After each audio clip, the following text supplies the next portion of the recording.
the early 1990s, Sega released a gaming console called the Sega Genesis to compete with Nintendo's gaming console called the Super Nintendo. Of course, Nintendo had Mario as a mascot, and Sega had Sonic. To unite both of them into a single game was unthinkable, and almost 20 years later, worlds would collide.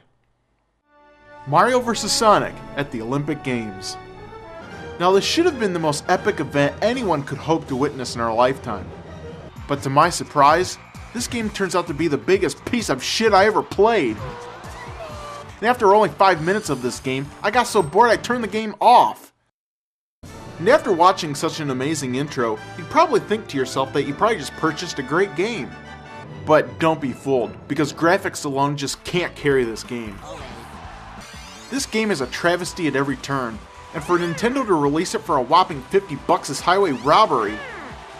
Now, the main problem I have with this game is the controls. Now, you're given a choice of picking from a list of Olympic games that you wish to participate in, but each game requires a different method of moving the Wii joystick around, and this just gets annoying as hell.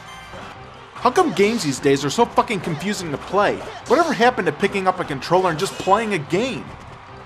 Each event becomes more confusing and frustrating to play than the last. The swimming sucks, the fencing sucks, the jumping sucks, everything fucking sucks. Aw, don't cry, Yoshi, we know it's not your fault. What makes this so bad is that the whole entire game consists of this: picking your character, being announced to the audience, performing your event 3 times, and then see how you ranked. So, what's so fun about this?